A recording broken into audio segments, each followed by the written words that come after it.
सर्वमंगल मांगल्ये शिवे सर्वार्थ साधिके शरण्ये त्र्यंबके गौरी नारायणी नमोस्तुते।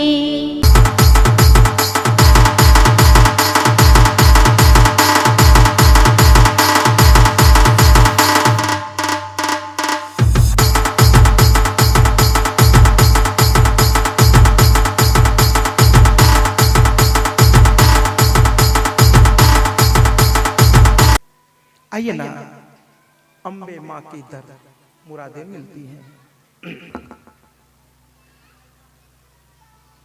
अम्बे माँ के दर मुरादें मिलती हैं। क्यों ना आज हम लोग भी इस जलपा मैया से अपनी अपनी मन की बात कह लें और इस गीत के माध्यम से सुकन्या और उनके पति ने माँ को धन्यवाद दिया। हम लोग देखिए, आप भगवान से कहिए और जब वो चीज पूरी हो जाए तो जरूर धन्यवाद देने भी चाहिए। उनको इसकी जरूरत नहीं है महाराज, उनको जरूरत है। जैसे आपके पिताजी को ये बिल्कुल जरूरत नहीं है कि आप सर्विस करने पर पहली बार जो है ना, कुछ पैसे से, लेकिन यह आपका कर्तव्य है कि अपने पिता के प्रति ऋणी रहिए। तो कहते हैं कि अम्बे माँ के दर मुरादे मिलती, अम्बे माँ के दर मुरादे मिलती है। अम्बे माँ के दर सुख की दौलत से दामन भर जाते, सुख की दौलत से दामन भर जाते, दुखों की सारी बलाएं टलती हैं। अम्बे माँ के दर मुरादे मिलती है। यहाँ पे तो तकदीरें भी बदलती हैं। अम्बे माँ की इस जगह कंगाल भी है शहंशाह बनते, आंधियों में भी दिए उम्मीद के जलते, रहमतों की हर घड़ी बरसात है होती, कंकरों को छूके मैया कर रही मोटी।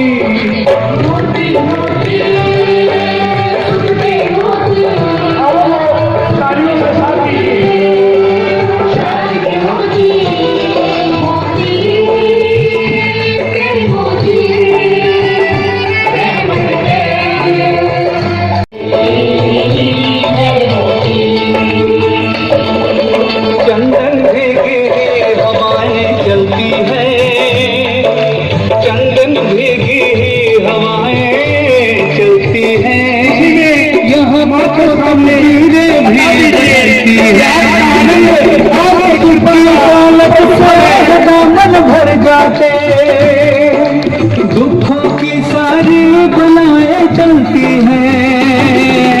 अम्बे माँ के दर मुरादें मिलती हैं। यहाँ पे तो तकदीरें भी बदलती हैं। अम्बे माँ के दर मुरादें मिलती हैं। यहाँ पे तो तकदीरें भी बदलती हैं।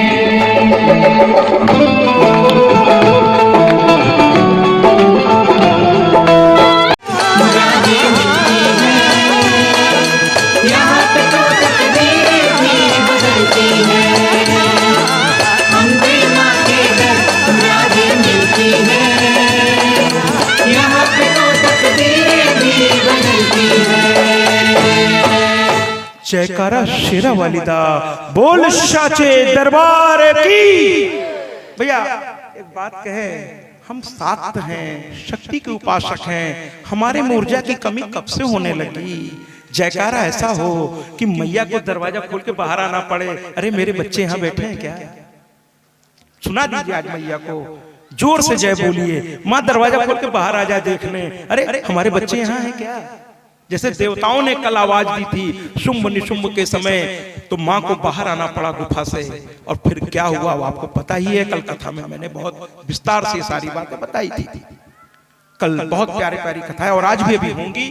और मैं आदरणीय दिनेश जी जो हमारे प्रधान आचार्य हैं और इस कमेटी के जो अध्यक्ष हैं पंडित अनिल कुमार दुबे जी हमारे गुरुदेव अगर सुन रहे हों मेरी आवाज तो कृपया मैं ऐसे हर्ष को भेज भी दे रहा हूं।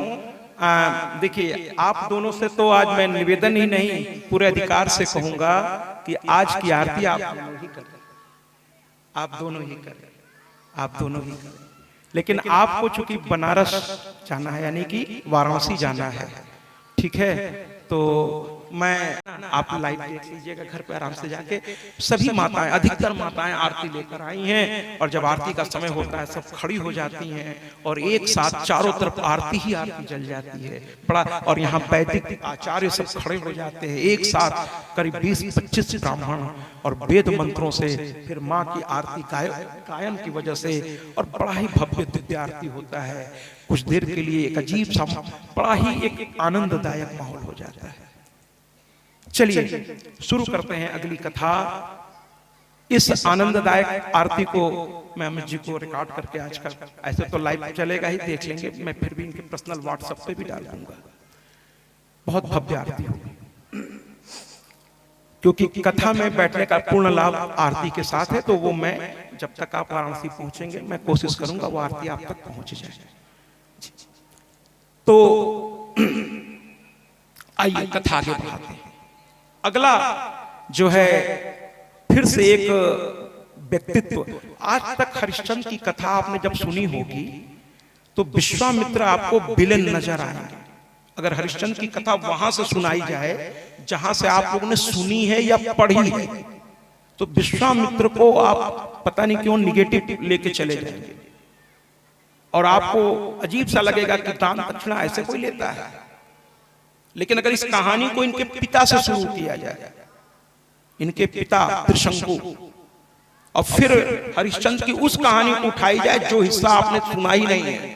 यही तो मैं कहता हूं कि हम कथा सुनाते जग जननी जय माता की, जो जननी है ब्रह्मांड की, जो जननी है ब्रह्मांड की। एकदम अनोखी कथा होती है भैया माँ की। आपको वो हिस्से भी मैं दिखाऊंगा जो हरिश्चंद्र के अभी तक आपने सुनी नहीं होगी। कि हरिश्चंद्र जिनको आप सत्यवादी कहते हैं, एक समय में वो कैसे थे कि वरुण देव को ही मूर्ख बनाने में लगे हुए थे। वही हरिश्चंद्र वरुण देव को ही मूर्ख बना रहे थे महाराज, रोज उनको टहलाते थे। वो कैसे क्या हुआ कथा में भी सुनाता हूं आपको। उसके बाद उन्होंने अपनी गलती का एहसास किया। यही तो मैं आज कथा का मेरा थीम ही है कि गलती करिए तो एहसास भी करिए महाराज। और एहसास किया और उन्होंने कसम खाई कि अब आज के बाद देवताओं से क्या, मैं मनुष्य से भी सिवाय सत्य के कुछ नहीं बोलूंगा। सत्य ही शिव है, शिव ही सुंदर है, सत्यम शिवम सुंदरम। उन्होंने कसम खा ली महाराज, तब वो सत्यवादी हरिश्चंद्र ने। और कितने दुख उठाए वो भी बताऊंगा। रानी शैब्या का जिक्र आएगा, रानी शैब्या का जिक्र आएगा। और वहीं पर मैं अपनी थोड़ी धर्मपत्नी की चर्चा हर कथा में करता हूं। जब वो दृश्य आएगा, जब वो भाव आएगा तो मैं वो चर्चा भी करूंगा। मैं तो चाह रहा था आप रुकें, लेकिन चूंकि बहुत दूर जाना है, वाराणसी भी पहुंचना है, 1.5-2 घंटे लग जाएंगे। ठीक है, तो कुल मिलाकर के आइए पहले इनके पिता की कथा सुनते हैं। राजा अरुण के पुत्र, इनका नाम तो था सत्यव्रत। एक सत्यव्रत की कथा मैंने आपको और सुनाई थी, याद है ना?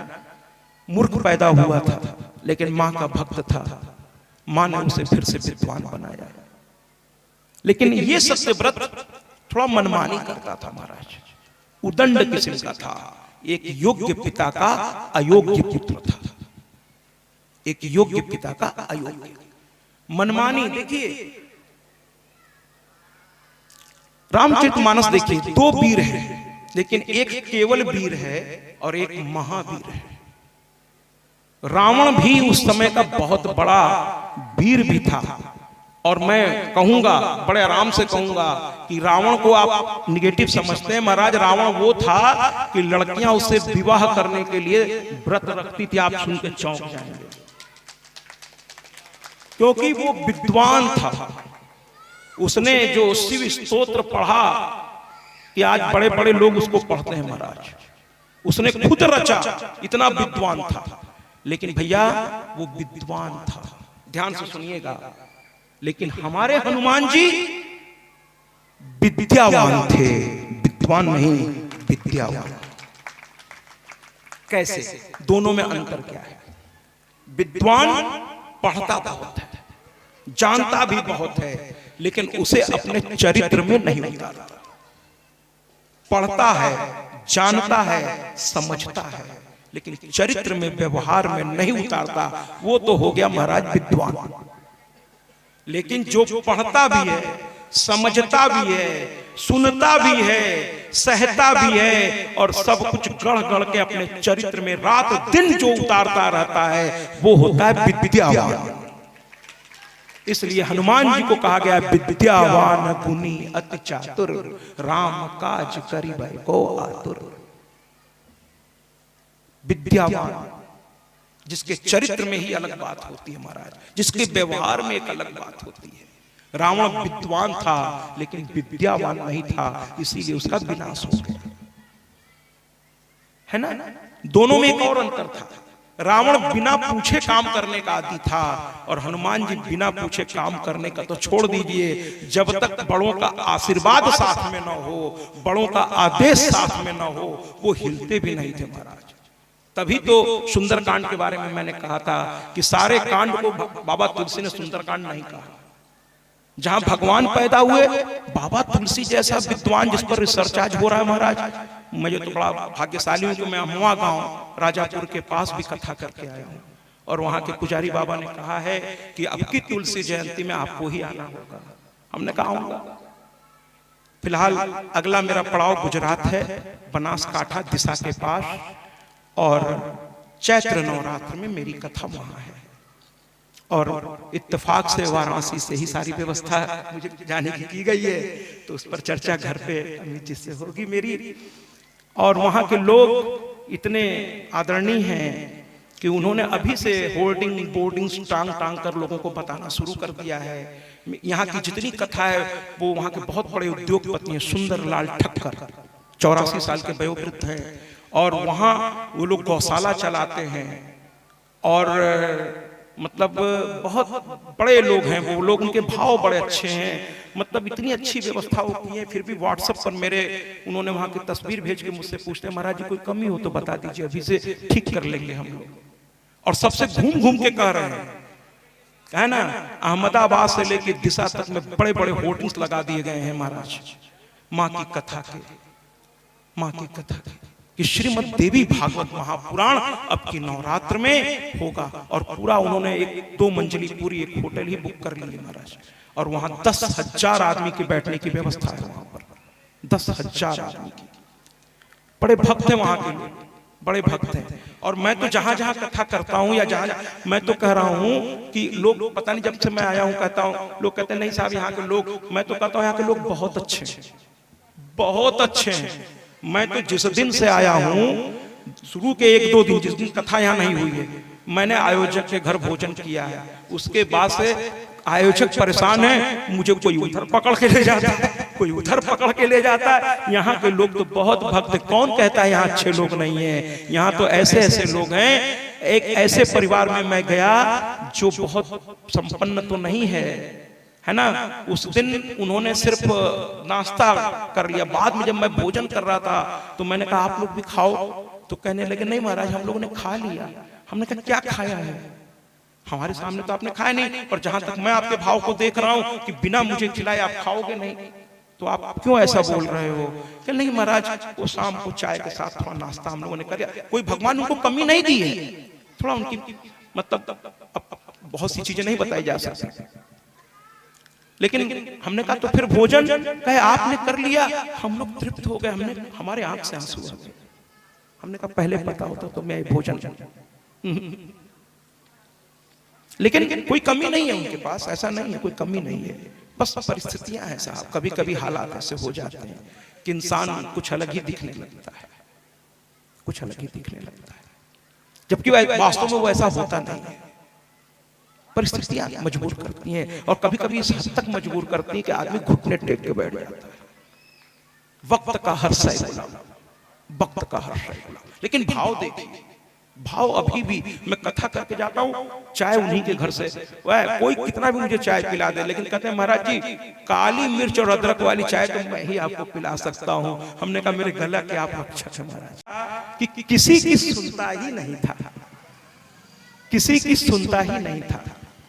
और एक दिन इसने क्या किया, एक दिन उसने क्या किया कि राजा के लड़का का ऐसा उसके अंदर घमंड था कि वो भरी सभा में एक कन्या का विवाह हो रहा था, उसको वो उस विवाह मंडप से उठा लिया। राजा का लड़का है ना, आज भी कुछ लोगों को है ना कहते हैं ना चाय से ज्यादा केतली गर्म रहती है महाराज। पिता तो विनम्र है, पुत्र उदंड है, होता है महाराज, होता है ना। तो वो लड़का उठा ले गया, उस लड़की का पिता रोता हुआ उसके पिता के पास गया, अपनी पगड़ी उनके पैर पर रख दिया, कहा आज भरी सभा में आपके लड़के ने मेरी पगड़ी उछाल दी, अब मेरी लड़की से विवाह कौन करेगा। राजा गुस्से में पागल हो गए, एकदम सैनिकों को आदेश दिया अभी इसी वक्त उसको पकड़ के ले आया गया। त्रिशंकु की कथा बढ़ रही धीरे धीरे आगे, ले आया गया उसको। राजा के पास आया, सैनिकों को कहा छोड़ो। जैसे आजकल देखिए कुछ लोगों को नशा है, सत्ता का नशा है, कुर्सी का नशा है महाराज। सब लोग ऐसे नहीं है, सब ऐसे नहीं है, अधिकतम बहुत अच्छे लोग हैं। मैंने तो पहले ही कह दिया कि बड़े पद पर त्याग तपस्या से ही कोई बैठ सकता है, लेकिन कुछ लोगों में होता है महाराज, क्या करिएगा। वो तो हर जगह अच्छे बुरे तो हर जगह है महाराज। तो राजा ने कहा पकड़ के लिया, उसने कहा ए हाथ नहीं लगाना, मैं होने वाला राजा हूं, सोच लो सत्ता बदलेगी, मेरे हाथ में आएगी फिर बताऊंगा तुमको, हाथ लगाते हो मुझको। सब घबरा गया अपने से तन करके पिता के सामने।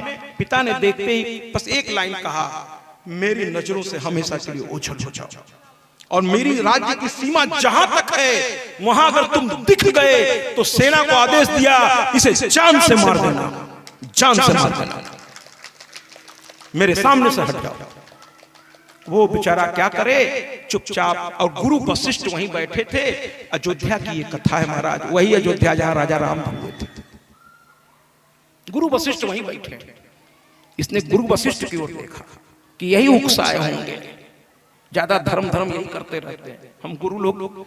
जो भी शासन पर बैठा है, गुरु तो क्या है, मैं तो बस माँ का बालक हूं। तो जो भी बैठा है उसका धर्म है, सही बात को सही कहना, गलत को गलत। तो उनको लगा वशिष्ठ ने कहा है।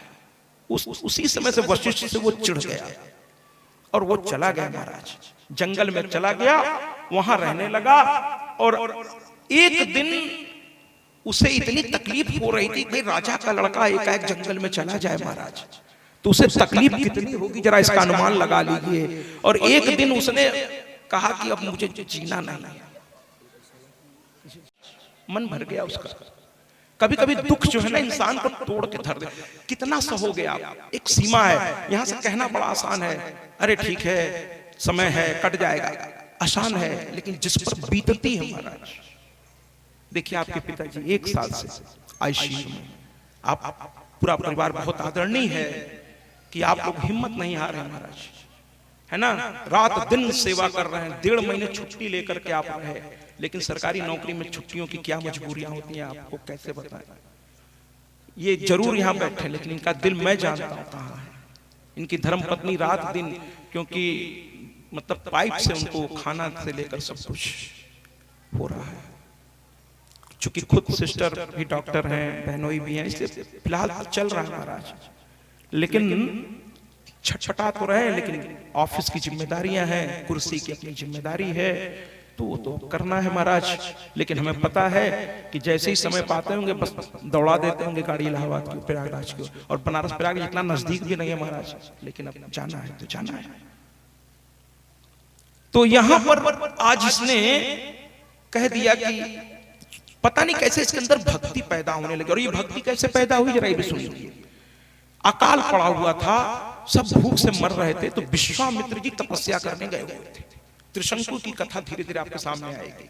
त्रिशंकु इसका नाम क्यों पड़ा, कहा, सब एक एक कड़ी अब जुड़ेगी। वशिष्ठ से ये नाराज है, विश्वामित्र जी तपस्या कर रहे हैं महाराज, उनकी पत्नी भूख से बच्चे बिलबिला रहे हैं, पत्नी को देखा नहीं गया।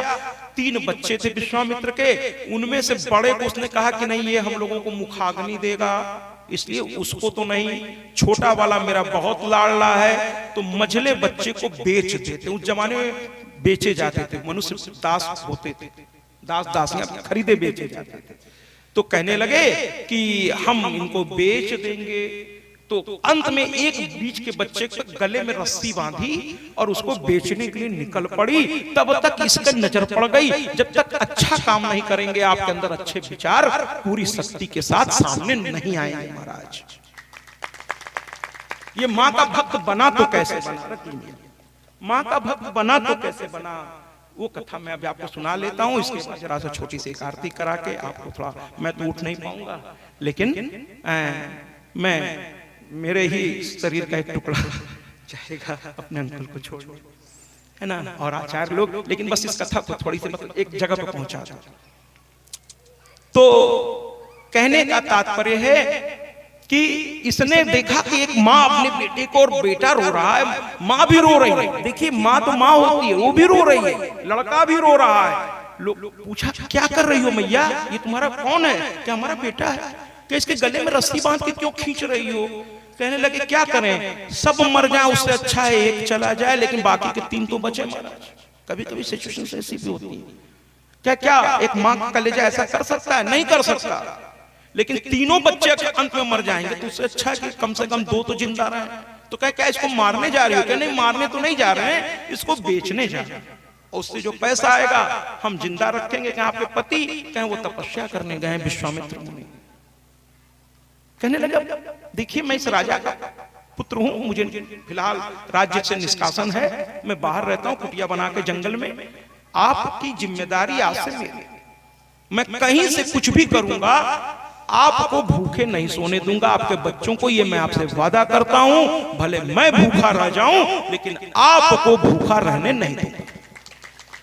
धर्म की रक्षा उन्हीं हाथों से हो सकती है महाराज, जो सुविधा को अपने पास न रखें, असुविधा अपने पास रख लें, और सुविधा जो दूसरों की ओर बढ़ा दें, वही धर्म के असली रक्षक बन सकते हैं, कोई और नहीं बन सकता महाराज, कोई और नहीं बन सकता। तो कहने का तात्पर्य है कि उन्होंने कहा, और उसी दिन से इसके अंदर माँ की भक्ति, और उस लड़के के रस्सी माँ से कहा तुम खुद खोलो मैया, मैया ने खोला, उस लड़के का नाम आगे चलकर पड़ा गालो, चूंकि गाल पे रस्सी बांधी गई थी। गालो ऋषि बहुत बड़े ऋषि हुए आगे चलकर महाराज, गालो ऋषि। और आज उसका मन टूट गया, बस इस गीत के बाद मैं आरती करा देता हूं। आज उसका मन टूट गया, इतनी भक्ति इतना सब कुछ, लेकिन मामला जहां कभी कभी जब परिस्थिति एक जगह ठहर जाती है ना भैया, और हिलती नहीं है और आगे भी कोई रास्ता ही नजर नहीं आ रहा, तो अच्छे अच्छे लोग टूटने लगते हैं एक समय के बाद, आगे कोई रास्ता दिख ही नहीं रहा। तो आज उसने मां से कह दिया, और क्या कह दिया मां से, इस गीत के बाद थोड़ा सा एक छोटी सी आरती और उसके बाद आपकी थोड़ी विदाई, लेकिन मैं रहूंगा, कथा चलती रहेगी। आइए एक गीत से आज उसने मां से एक दर्द कह दिया। क्या कहा कि मुझे जीने का शौक नहीं,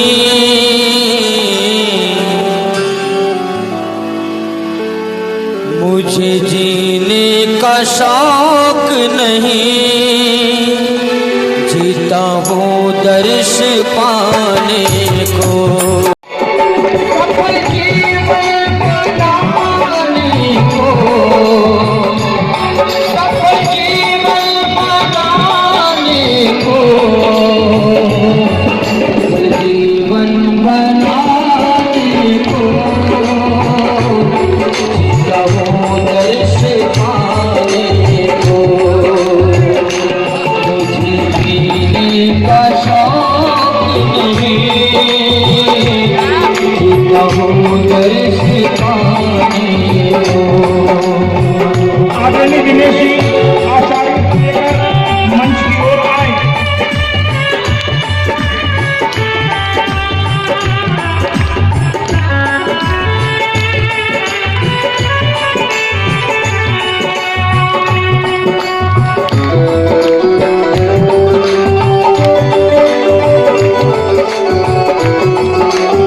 तो तधाने मुनि ज्ञानी जिस पल को रखे तधाने मुनि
जीने का शौक नहीं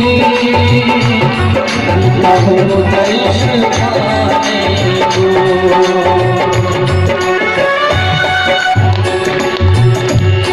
परहित में जो प्राण दिया